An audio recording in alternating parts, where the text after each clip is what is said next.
James Whittaker wasn't the kind of man who dwelled on casual conversations. His life was a whirlwind of meetings, decisions, and obligations, leaving little room for reflection on fleeting moments like his brief exchange with Sarah Miller. Yet, something about that night at the gala stuck with him. Maybe it was the way Sarah spoke about her daughter with such pride, or perhaps it was the earnestness in her voice when she mentioned Emily's love for the violin. Whatever it was, it gnawed at him in a way he couldn't quite explain. When Sarah's email landed in his inbox, forwarded by his assistant along with a sarcastic note labeling it adorable, James initially dismissed it. He skimmed the message quickly, chuckling at the audacity of the request. A 10-year-old playing Beethoven's Fifth. It sounded absurd, almost laughable. But as he set his phone down, his mind kept drifting back to the image of Sarah standing beside his table, her polite smile masking the weight of her struggles. For reasons even he couldn't fully articulate, James decided to take action, not because he believed Emily could pull off such a challenging piece, but because he felt a pang of guilt. His comment had been flippant, meant as nothing more than a joke. Yet here was Sarah, taking it seriously enough to reach out. The thought unsettled him. What harm could it do to humor them? After all, he reasoned, it might make for an amusing afternoon. The next Saturday, James found himself driving to a part of town he rarely visited. The streets grew narrower, lined with modest homes and small businesses. When he pulled up outside Sarah and Emily's building, he hesitated before stepping out of his car. The structure looked unassuming, a brick apartment complex with peeling paint and rusted railings. But there was a sense of warmth emanating from within. Potted plants adorned some windowsills, and faint laughter drifted from nearby units. Sarah greeted him at the door, looking slightly nervous but composed. She wore jeans and a simple sweater, her hair tied back in a loose ponytail. "Mr. Whittaker, thank you for coming," she said, ushering him inside. The apartment was cozy yet cluttered, filled with personal touches that hinted at a life built on care rather than luxury. A stack of books sat on a side table, and a framed photo of a young girl holding a violin rested on the mantel. In the corner of the living room stood Emily herself, clutching her violin case tightly. Her wide eyes darted between her mother and James, clearly unsure what to make of the imposing figure now standing in their home. "Emily, this is Mr. Whittaker," Sarah introduced gently. "He's here to hear you play." Emily nodded shyly, her knuckles white, as she gripped the handle of her case. James offered a reassuring smile, though he still harbored doubts about the whole endeavor. Still, he settled into a chair, leaning forward slightly as if preparing for a performance. Sarah gave her daughter an encouraging nod. "Go ahead, sweetheart. Show him what you've been working on." With trembling hands, Emily opened her case and lifted the violin to her chin. For a moment, silence filled the room, heavy with anticipation. Then, slowly, she began to play. The first notes wavered slightly, hesitant and fragile, like the flutter of a bird's wings. Emily's bow trembled as it touched the strings, betraying her nerves. James Whittaker sat upright in his chair, his initial skepticism still evident on his face. He had expected this to be a polite gesture, a quick visit to humor a waitress and her eager daughter. But something about the raw vulnerability in those opening notes caught his attention. As Emily continued, the music began to shift. The tentative strokes grew steadier, more confident. Her fingers danced across the fingerboard with surprising precision, coaxing out melodies that seemed far beyond her years. The room itself seemed to fade away, leaving only the sound of the violin filling the air. It wasn't perfect. There were moments when her timing faltered or a note rang slightly off-key, but there was an undeniable passion behind every stroke. Each crescendo carried emotion.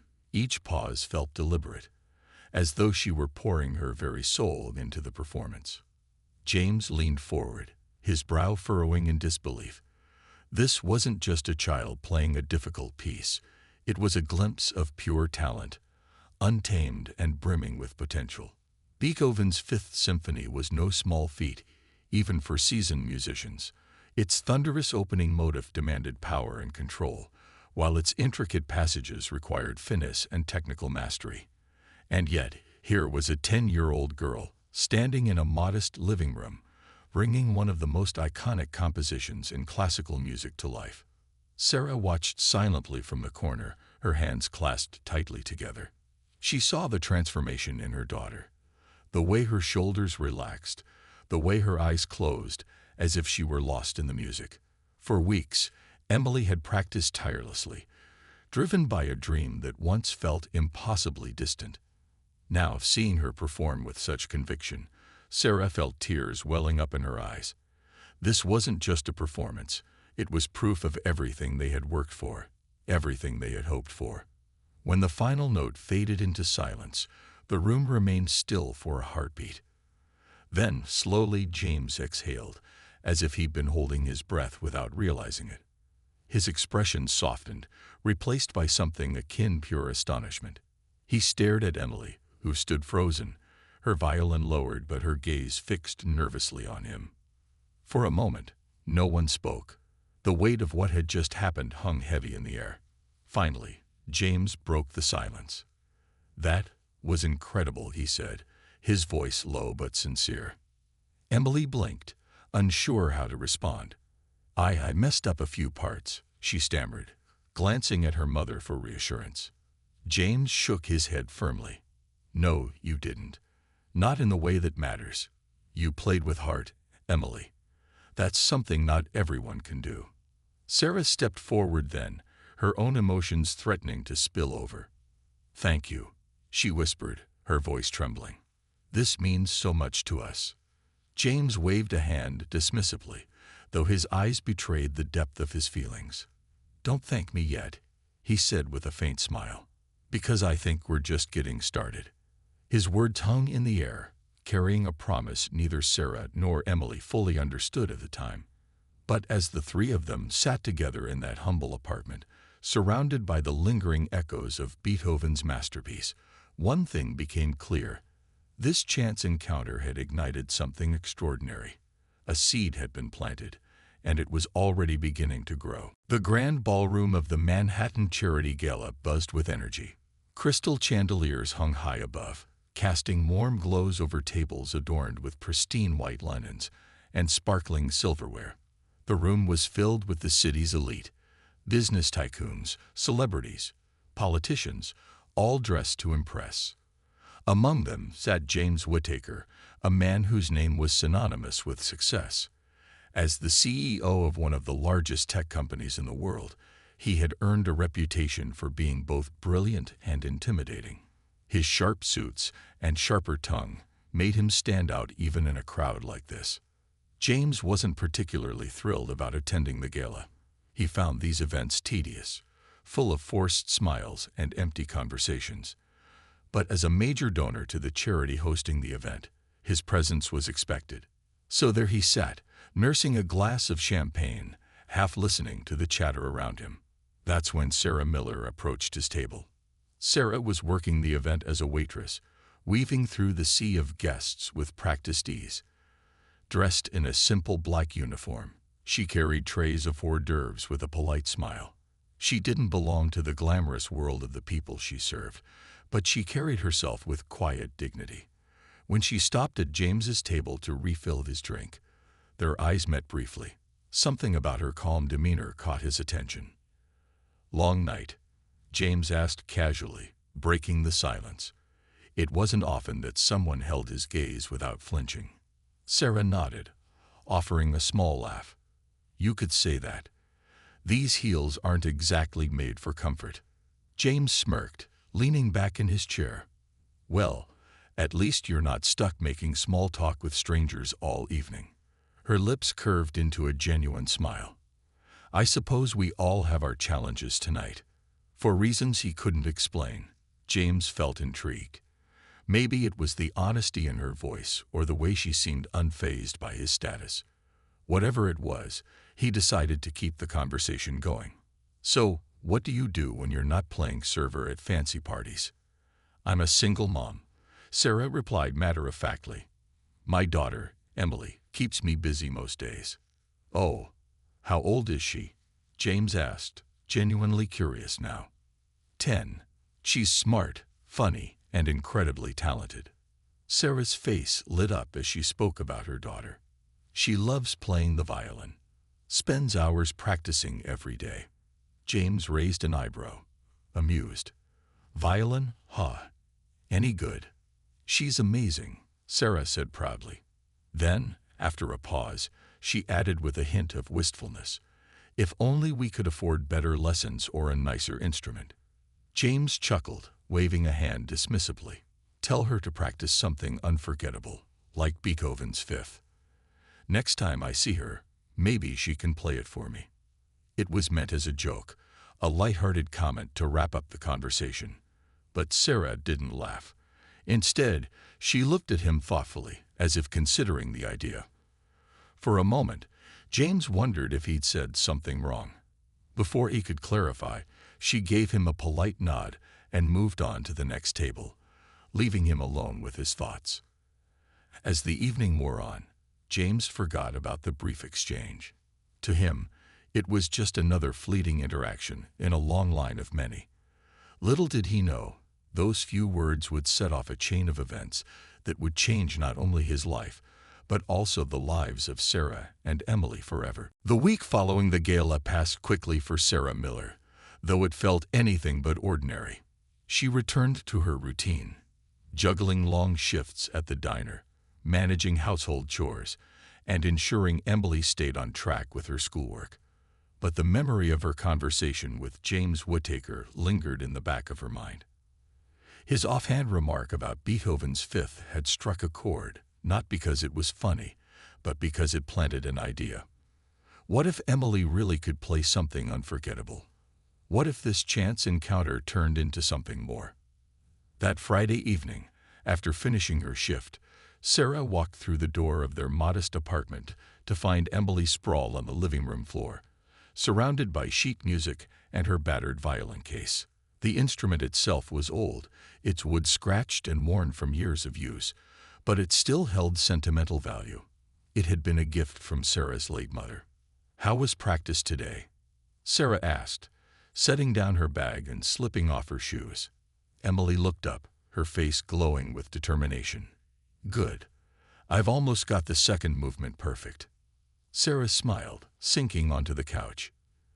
"You know," she began hesitantly, "I met someone interesting at work last weekend." Emily tilted her head, intrigued. "Who?" "A man named James Whittaker. He's very important. A CEO or something." Sarah paused, choosing her words carefully. "Anyway, we talked a little, and I mentioned how much you love playing the violin. He joked that you should play Beethoven's Fifth for him someday." Emily's eyes widened. "Beethoven's Fifth. That's hard." "I know," Sarah said gently. "But what if you tried? Just for fun. Maybe you could show him that even kids like us can do amazing things." At first, Emily seemed unsure. Beethoven's Fifth wasn't just any piece. It was complex, demanding, and often performed by professional musicians. But Sarah saw the flicker of excitement in her daughter's expression. Emily loved challenges, and the thought of impressing someone as powerful as James Whittaker ignited a spark within her.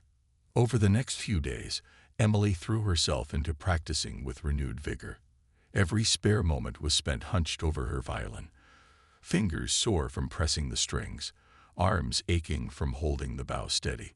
Sarah listened from the kitchen as the same passage repeated over and over again, each attempt slightly better than the last. Sometimes frustration bubbled over, and Emily would stomp her foot or mutter under her breath. But Sarah always encouraged her, reminding her that progress took time. Meanwhile, Sarah wrestled with whether or not to reach out to James. She didn't want to seem pushy, but she also couldn't shake the feeling that this might be an opportunity too good to pass up. One quiet afternoon during a rare break between customers at the diner, she pulled out her phone and drafted an email to his office. It was short and simple, explaining who she was and mentioning the conversation they'd had. She ended it with a bold request. "If you're ever free, my daughter would love the chance to play for you." After hitting send, Sarah felt a mix of nerves and hope. Deep down, she doubted anyone as busy as James Whittaker would respond. Surely he had forgotten all about their brief chat. Still, she clung to the possibility that maybe, just maybe, he'd take a moment to listen. Back at home, Emily continued practicing, oblivious to her mother's efforts. Each note she played carried a sense of purpose, a dream taking shape one melody at a time. Neither of them knew what lay ahead, but both sensed that something extraordinary might be waiting just around the corner. The days following Emily's performance were a blur of emotions for Sarah and her daughter. James Whittaker didn't leave their apartment that afternoon without making his intentions clear. He wanted to help Emily unlock her full potential. As they sat together in the modest living room, he outlined a plan that seemed almost too good to be true. He would fund Emily's education at a prestigious music academy, provide her with access to top-tier instructors, and ensure she had the resources needed to thrive, including a brand new violin. At first, Sarah hesitated. The offer was overwhelming, not just because of its generosity, but also because it came from someone whose world felt so distant from theirs. She worried about what strings might be attached, whether accepting such help would mean giving up some measure of control over their lives. But James reassured her, emphasizing that his support came with no conditions other than Emily's commitment to her craft. "I've seen enough talent wasted," he told her earnestly. "Let me do this for her." Emily, however, needed no convincing.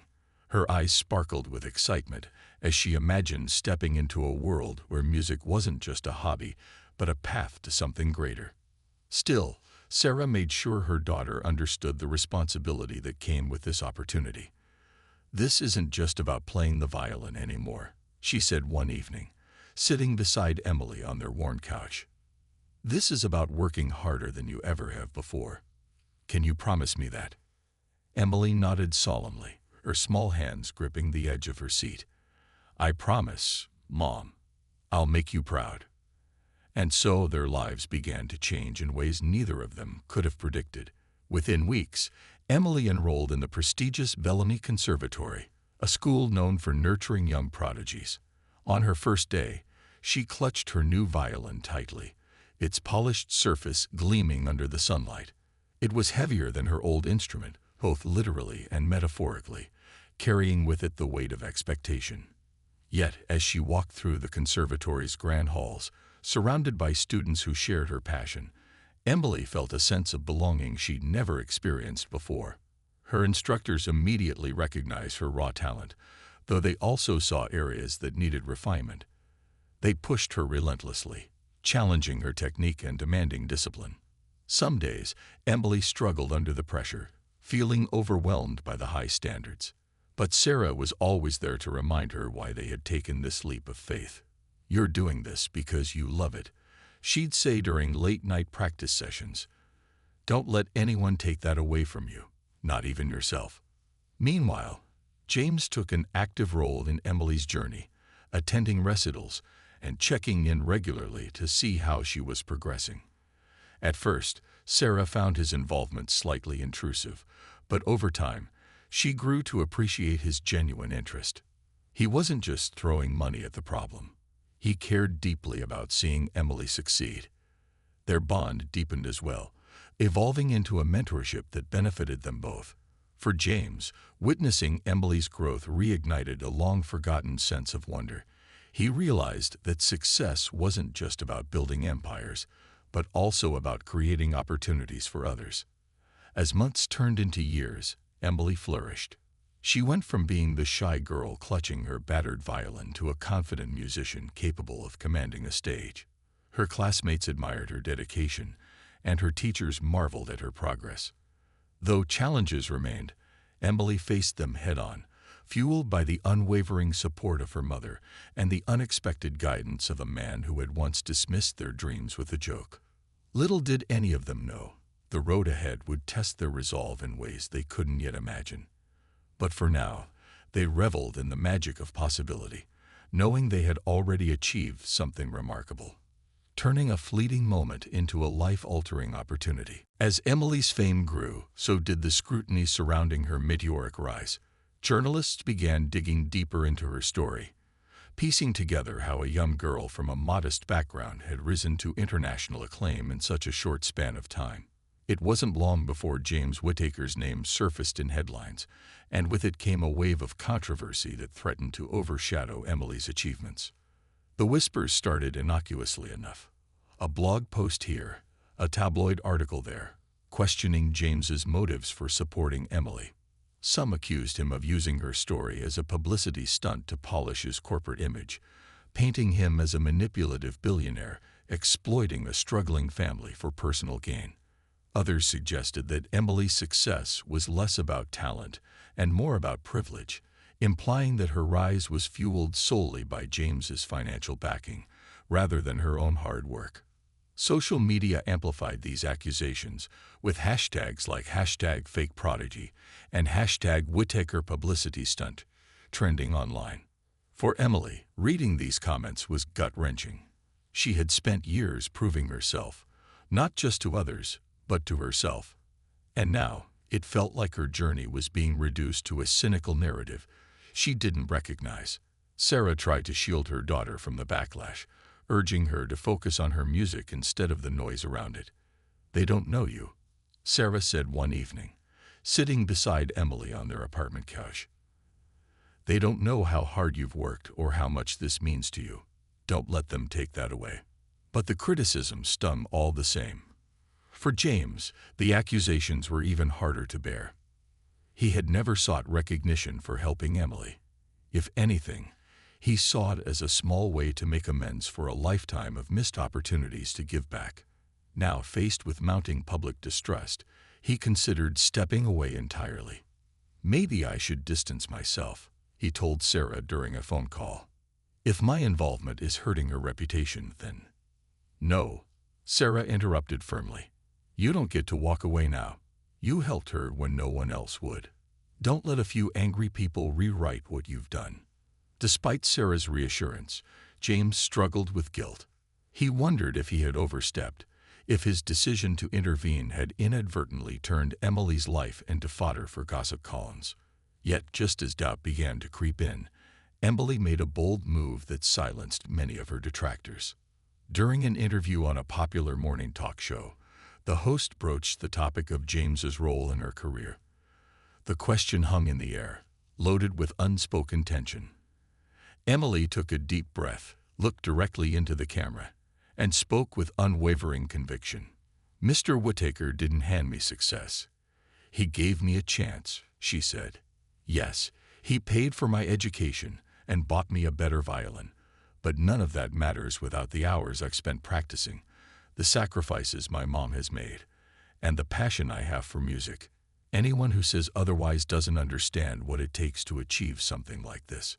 Her words resonated deeply, not only defending James, but also reaffirming her own dedication to her craft. Clips of the interview went viral, turning the tide of public opinion. Fans praised Emily for standing up for herself and for acknowledging James's support without letting it define her. Critics who had once dismissed her as a product of privilege now hailed her resilience and authenticity.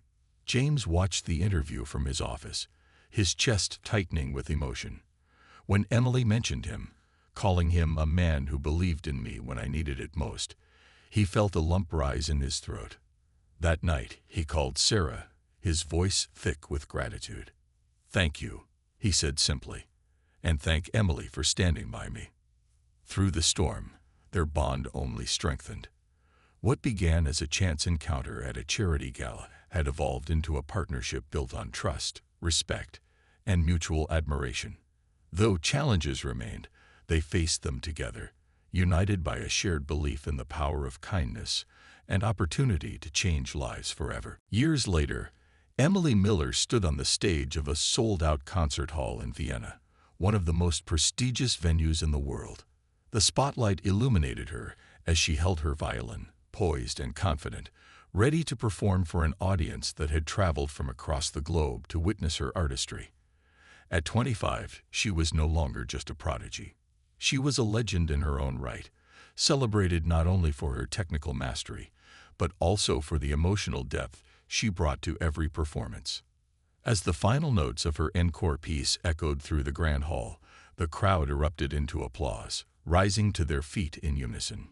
Tears streamed down faces, and cheers filled the air, reverberating off the ornate ceilings. For Emily, this moment wasn't just about recognition or accolades.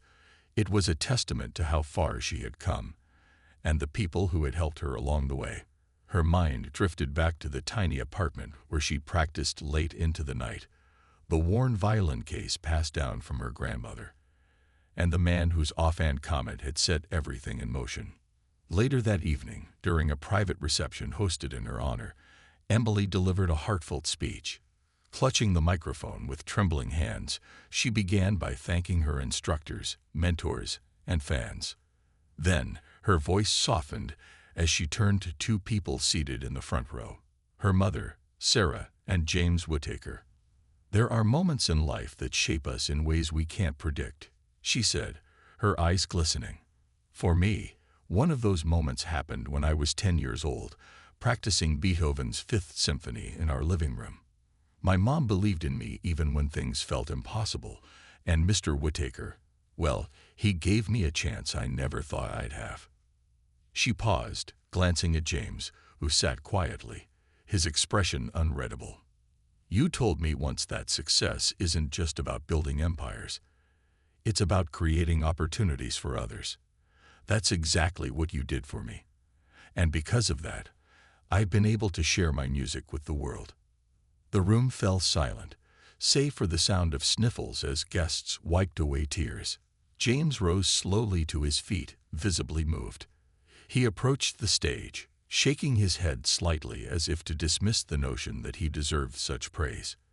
But Emily insisted, pulling him into a warm embrace that drew another round of applause from the audience.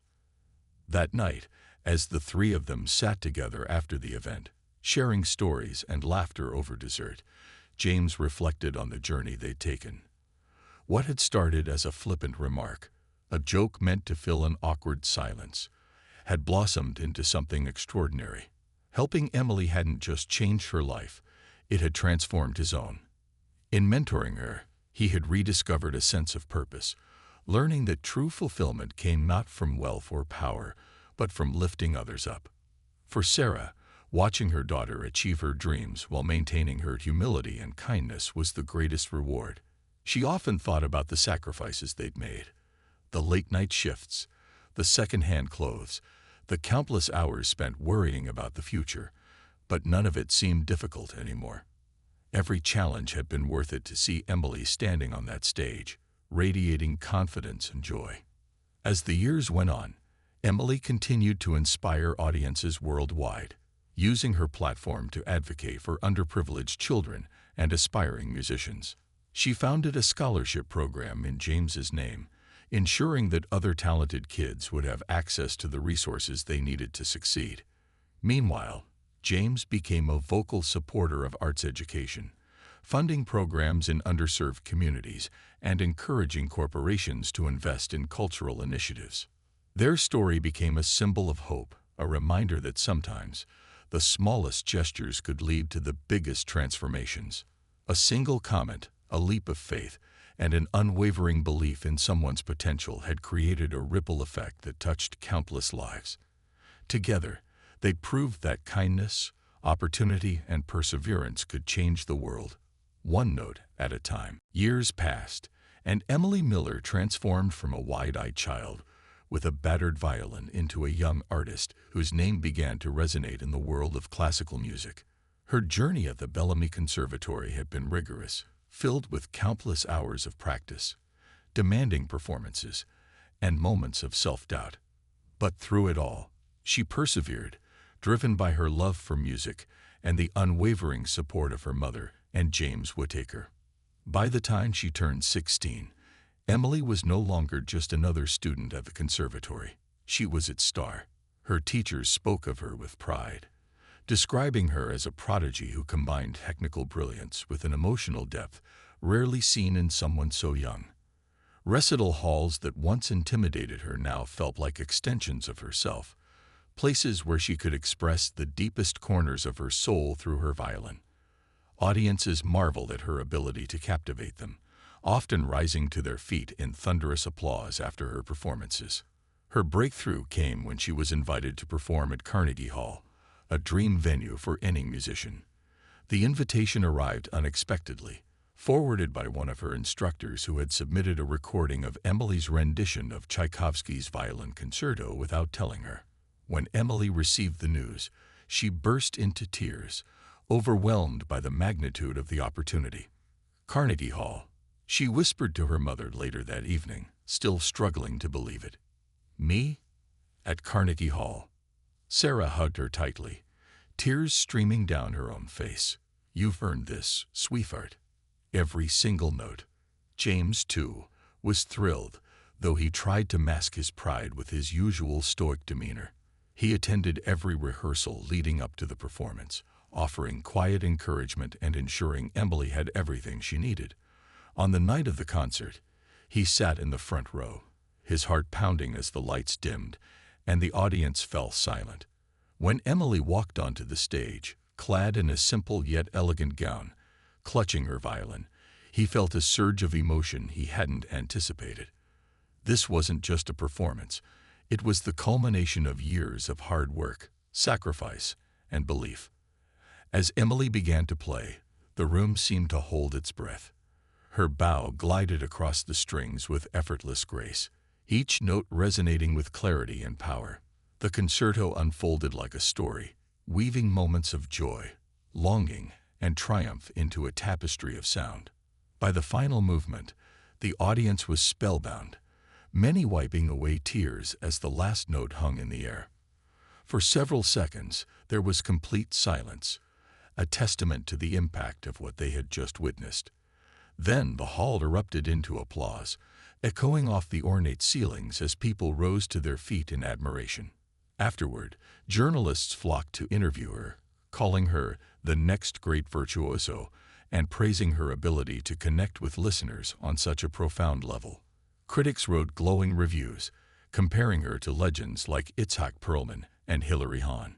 Yet, despite the accolades, Emily remained humble, crediting her success not only to her hard work, but also to those who had believed in her when she was just a girl practicing in a cramped apartment. One interviewer asked her during a post-concert press conference, "Who do you owe your success to?" Without hesitation, Emily replied, "My mom for always believing in me, and Mr. Whittaker for giving me a chance I never thought I'd have." She glanced toward James, seated in the corner of the room, and offered him a warm smile. He nodded back, his eyes glistening with unshed tears. Though fame brought new challenges, longer tours, higher expectations, and less time at home, Emily embraced it all with gratitude. She knew how rare it was to find someone willing to invest not just money but faith in a stranger's dream. And she vowed never to forget where she came from, using her platform to inspire others who might feel overlooked or underestimated. As her career soared to new heights, she carried with her the lessons of resilience, humility, and the transformative power of kindness.